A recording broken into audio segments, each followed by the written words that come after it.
Hello there, this is Real People, Real Talk. My name is Bobby and this is episode 2. Thank you for watching the last video, and if you haven't, please check it out. This one's a little bit different, and I have to start off by saying I'm not an expert. I'm just a real friend in the real world, sharing my thoughts and things that I've learned. I'm lucky to say that I have a great group of friends, people that have been by my side for a long time. Over that period, we have experienced many different seasons within our lives, and have been privileged to have each other around when it mattered the most. It's great to celebrate successes together and also discuss challenges in the hope of finding helpful solutions. Sometimes it's nice to have someone there to listen when you just want to talk. Having said that, there is one concept that I have observed within my friendship group, and also from seeing others, that warrants some attention from all of us as friends. This concept seems to be alive in male friendships more than female ones, and gives me the idea that we may be contributing to the struggle of men/boys opening up about what they might be feeling. Dictionary.com defines friend as a person attached to another by feelings of affection and personal regard. However, when we come together as a group of males, we seem to have an innate desire to get laughs from the rest of our party by putting each other down. We make comments on things our friends may be insecure about, like the hairline, weight, or clothes, and in some cases, the situations that they have recently been in. To start talking about some of the things that we can change as friends to potentially help to reduce these unnecessary punchline communications, we first need to look at some examples and what they may do to our friendships and the trust that you have as individuals. I have seen and heard many different variations, but some common examples include something that has happened in the past that your friendship group knows about and decide to bring up whenever you are together as a joke. Maybe the time you were rejected by a love interest, or when you were going through a tough time at school or work. This is what I call the horrible histories humor. Friends talking about things specific to you as a person or your appearance. For instance, like your hairline, weight, what you do for a living, or maybe even your age, if you're slightly older or younger than the rest of your friendship group. Something like, this guy was around when they were still using horses for transport. This is what we call the roast for one humor. And finally, something that you may actually be really proud of, but if shared, it will just be added to the bag of ammunition to create innovative punchline communications that will fill awkward silences for years to come. Something like, I've just been promoted at work. Yeah, it's about time, man. You've been there so long, you probably helped lay the foundation for the building. This is what we call the good energy deflator humor. This one, I think, also comes into play in the opposite scenario, where it may be something you are slightly worried about, rather than proud of, and it would be quite nice just to discuss it. Unfortunately, in some cases, it may be dismissed as a joke, because sometimes we think that that's a great way to alleviate the tension, and with our best intentions, we want our friends to feel better. Getting a little laugh out of everyone feels like we may have achieved something. This is what we call the dark energy dismisser humor. I don't think this is an expansive list. I'm sure if we spent enough time on it, we could come up with many more examples where we have seen group chat banter and the different scenarios it seems to happen. However, the above are just some instances where I've seen punchline communications most commonly used. I believe there is always a good reason for why we decide to do this, and in the vast majority of cases, the intentions we have as friends are good, but I would like to break these down a little to hopefully show what it means in a moment and how it could make everyone feel. The horrible histories humor. Our friends, in many cases, have been around for our good times and also our bad ones. When something happens that might be annoying to you or paint you in a negative light, the last thing you want is for anyone to be present to see you in that state. Unfortunately for us, these seem to be the times in life where everybody has decided to stare at you without blinking. For instance, after months of seeing the same young lady at the coffee shop, you have finally worked up the courage to say something cool, and her only response is, sorry, I have a boyfriend. And you are forced to walk back slowly, looking around to make sure nobody can see the embarrassment in your face. For you, that was a big moment. You had to have multiple conversations with yourself to decide what the best thing to say was. You also had to dig really deep to work up enough bravery to put yourself out of your comfort zone and overcome the fear of rejection. However, for your friend who happens to be there, this just seems hilarious. Didn't realize you put on your Superman costume this morning. What made you think that was a good idea? When all you really wanted to hear was, "It's okay, man. At least she didn't say she's not interested in you. She just said that she has a boyfriend." And well done for initiating a conversation. I would never have been able to do that.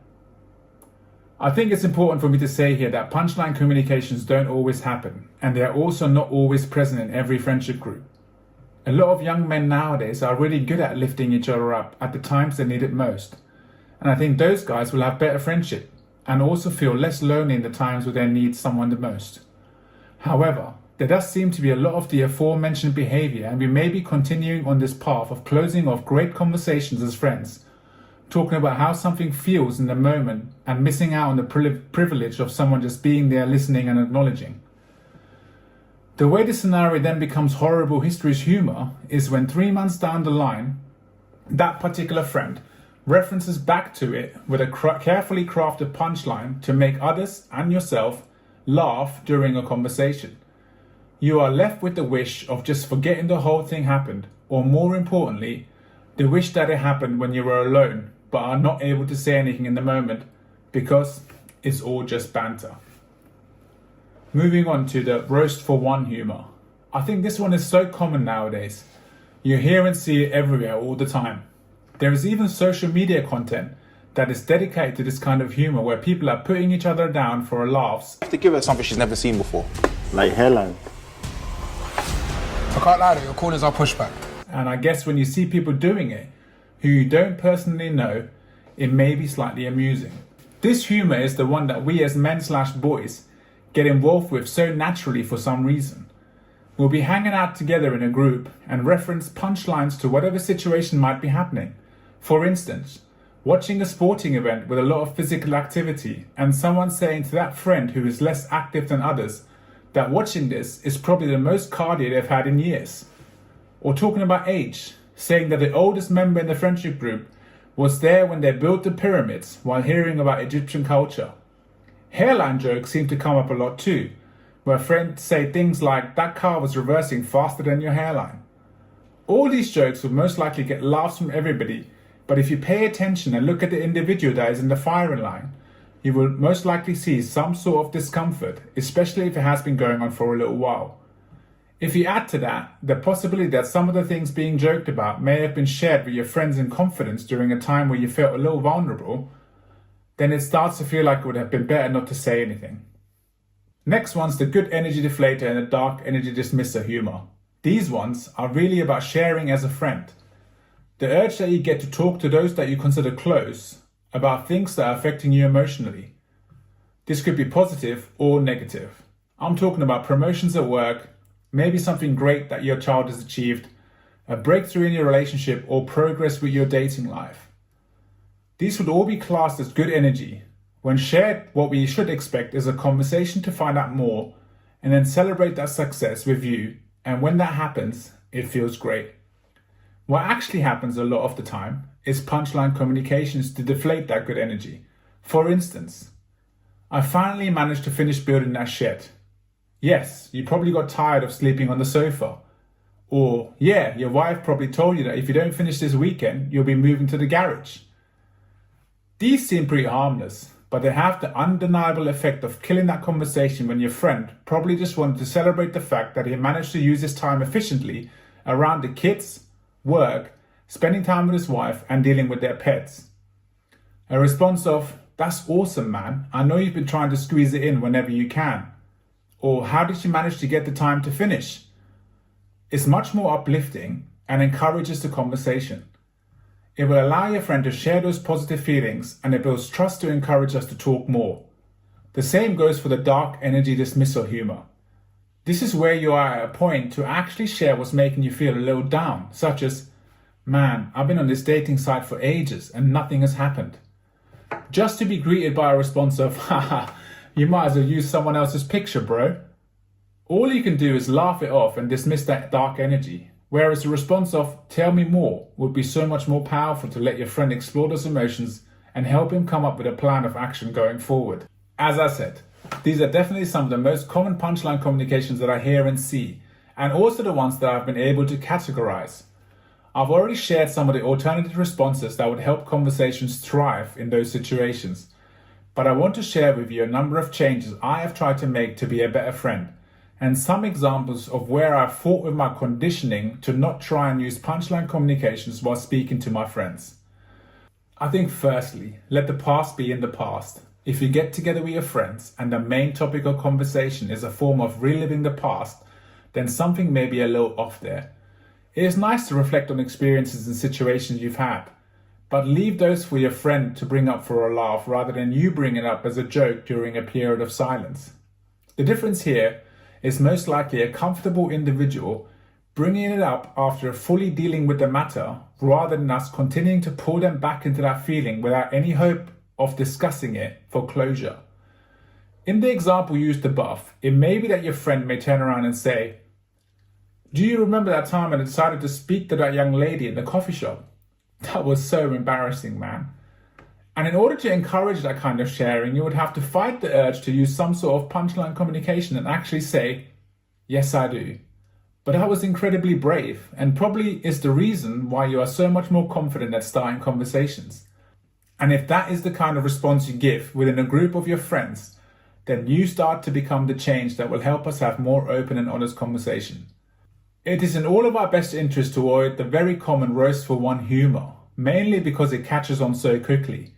If you step back and observed your friendship group, for instance, it seems to take just one person to start off with one of these jokes, and within minutes, everybody is doing it, and everyone is laughing whilst the person in the firing line is maintaining an awkward giggle but internally wishing for the jokes to move on to the next person to feel some sort of comfort again. I believe we are better off trying to catch our friends doing something well rather than something embarrassing for it to become the ammunition of jokes. For instance, "That was some great parallel parking," or "Your beard looks great today," and "You've been crazy consistent in the gym lately." All of these examples will be much better at building trust and foundations for thriving conversations rather than the opposite, which would have got a little laugh. "My grandmother has never driven in her life, but she'd have parked better than that." Don't get me wrong here, I'm not saying for you to be fake or say something that you don't mean. I'm just saying rather than trying to find something that you can use to shame a friend through innocent humor, find the things that you can use to talk about that will help the personal growth. In terms of good energy deflator and dark energy dismisser humor, I think we need to start paying real attention. This is where our innocent humor may actually show our comfort level as friends to have these kind of difficult conversations. Good energy is great. If a friend is happy about something, get on their level and be happy with them. Ask questions, let them talk. "Tell me more" is so powerful. They will love being able to share their joy with you, and you will learn a lot about their hopes and ambitions, and the beautiful thing is that we get to be a part of their journey. Suppress the urge for jokes. Just smile and listen, and when given the chance, tell them what you really feel, because I'm sure that you will be proud. I can almost guarantee that if you're talking to someone else about that friend, you'll be happy to talk about whatever success they may be having, and you will feel pride whilst doing so. Therefore, we should do the same when we are with them, and let them feel the full force of that friendship. After all, you don't want to be in the camp of, "I want everyone to do well, but not better than me." Let the kings and queens reign in their own respective kingdoms. The dark energy dismissive humor needs even more focus, especially as those conversations can be hard when you are not used to having them yet. But this is also the most important change we have to make. There's a ton of statistics around loneliness and the lack of friendships at the moment, and I feel people will say that in their darkest moments they feel lonely even though they may have a phone book full of people. One of the reasons they may be feeling that loneliness is because they might be convinced that there's no one they can talk to about their specific feeling or situation. If every time you try to engage your friend with something that you may be down about, and you are greeted by an awkward attempt of making a little joke to lighten the mood, you will soon decide that it's probably best not to bring it up. Sometimes we don't need solutions to our problems, and all we want is to have someone sit with us, listen, and just acknowledge what we are feeling. Simon Sinek describes this perfectly as someone to sit in the mud with us. I think this is where we miss the mark as friends sometimes. If a conversation like this comes up, we put too much pressure on ourselves, thinking we need to say something soothing or propose something that will help. Your friend may not need that at all. They just want you to get in that mud with them and be there. Here again, tell me more becomes so powerful. In summary, in my opinion and observations, here are some of the reasons why punchline communications may hurt your friendships. While constructing an innocent joke, you may be putting your friends down during a time where they're very conscious of the thing you're joking about. It's a killer of healthy conversations. At times you may feel like you don't have the best thing to say, and in order to say anything, you try to use a little humor, but the fact that your friend brought it up may be a test to see if the conversation can develop, because this is what they need in the moment. In male friendships especially, it can be hard to open up. It can be hard to be vulnerable and ask for help. In most cases, any of the above won't be displayed obviously, so as a friend, we need to be attentive to cues if we want to be able to support our friends through thick and thin. And finally, when something happens that we perceive to be negative, we really just want to move on. Having those moments brought back to us by the people closest to us reduces the likelihood of us sharing in the future. Without really knowing, we are breaking down the trust that we have built for a long time. What can we do to be better? Number 1, I get banter, and it seems like fun. I've tried really hard over the last few months to suppress the innate desire that I seem to have to make a joke using punchline communication. I've reflected back on how I used to feel to have been successful in constructing a joke at the expense of somebody else and everybody in the group laughing. It felt like humor validation. I now know that we don't actually need that, because it feels so much better to have the honor of my friend deciding to share something with me and allowing me to sit in the mud with them. Number 2, listening and acknowledging, not just to words, but to body language, facial expressions and cues that something may be amiss. Really using and meaning the words of, is everything okay? Number 3, tell me more and go on.